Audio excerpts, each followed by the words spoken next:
Bonjour.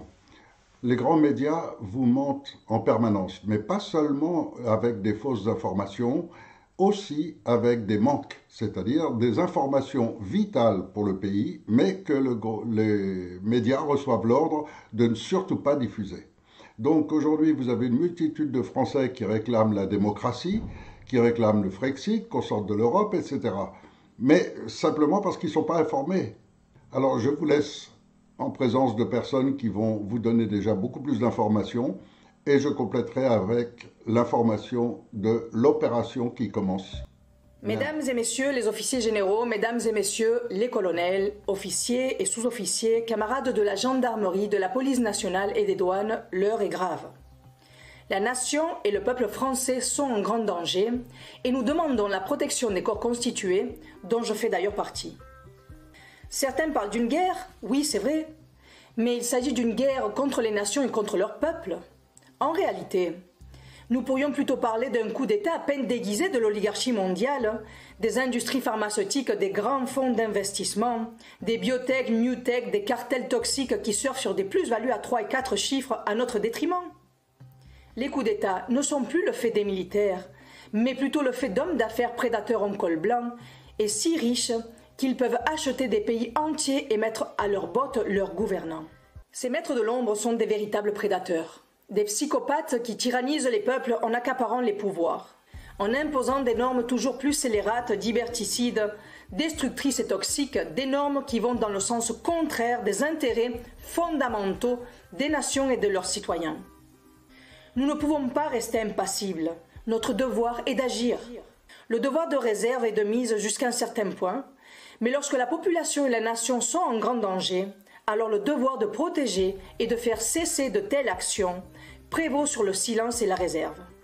Cette guerre est certes très subtile et très perverse, elle n'est pas conventionnelle, car elle n'est pas livrée par une armée étrangère envahissant le sol français comme ce fut le cas de 39-45. Cette fois-ci, l'ennemi est à l'intérieur. Il a utilisé la technique du cheval de Troie et les commanditaires.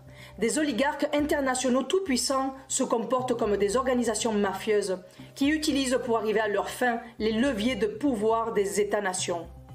Charles de Montesquieu disait « Il n'y a point de plus cruelle tyrannie que celle que l'on exerce à l'ombre des lois avec les couleurs de la justice. » Messieurs les officiers généraux, messieurs les colonels, messieurs les officiers, je me présente, Virginie de Haro-Joreca, juriste depuis 20 ans, avocat depuis 15 ans, inscrite au barreau de Paris. J'interviens en tant que défenseur des droits de l'homme et des libertés fondamentales. En effet, en tant qu'auxiliaire de justice, je m'inquiète de la dégradation de notre état de droit. Les droits fondamentaux et libertés fondamentales sont mis à mal.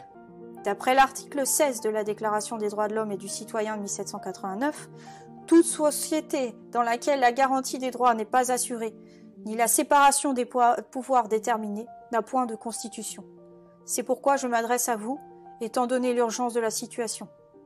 Le pouvoir exécutif, sa majorité présidentielle et les ordres et médias complices ont violé les droits du peuple. Des actes qualifiables de crimes contre l'humanité, portant à l'intégrité physique, psychique et morale des enfants, et plus globalement à leur bien-être, ont été commis en toute impunité. Il en est de même pour les adultes. Violation de l'intégrité physique, psychique et morale de l'ensemble des citoyens en les manipulant via les médias les plus importants. En effet, des méthodes de nature à produire des changements de comportement et à tester le degré d'obéissance ont été employées par le pouvoir exécutif à travers les médias. Les méthodes correspondent à ce qui est décrit dans la charte de coercition de Biderman et aux expériences de Stanley Milgram menées en vue de mesurer le niveau d'obéissance à un ordre contraire à la morale. Terrorisme d'État en se procurant des produits qualifiés à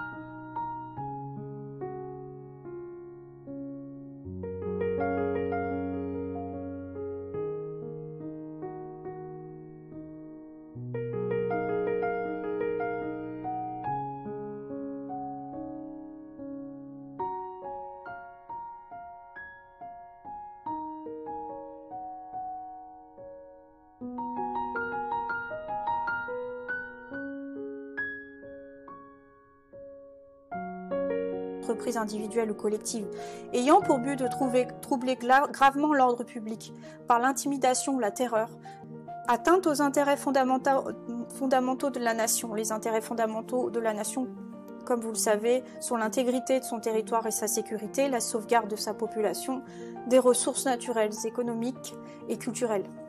Génocide.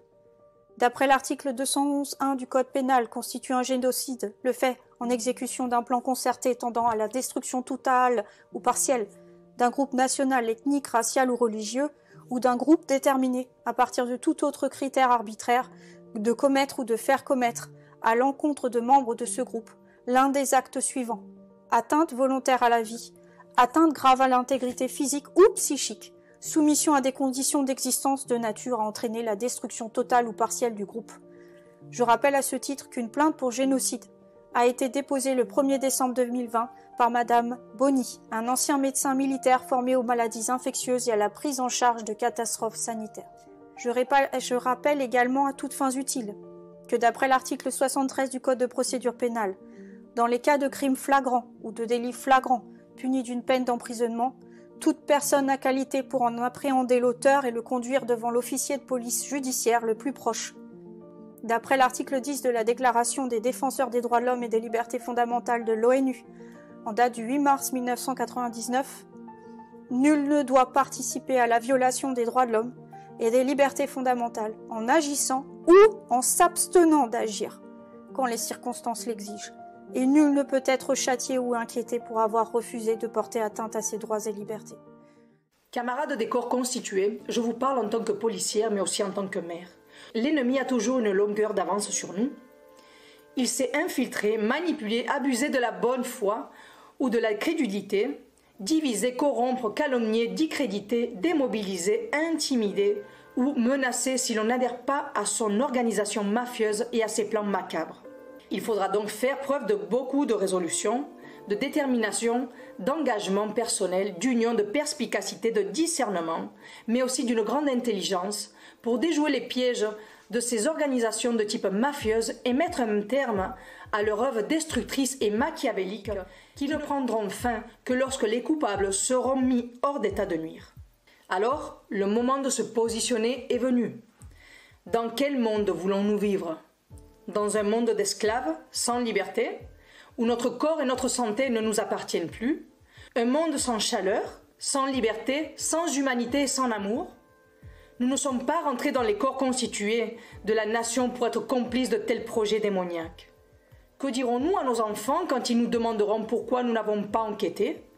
Pourquoi nous n'avons pas mis hors d'état de nuire les criminels et les corrompus? Pourquoi nous n'avons pas respecté notre code de déontologie?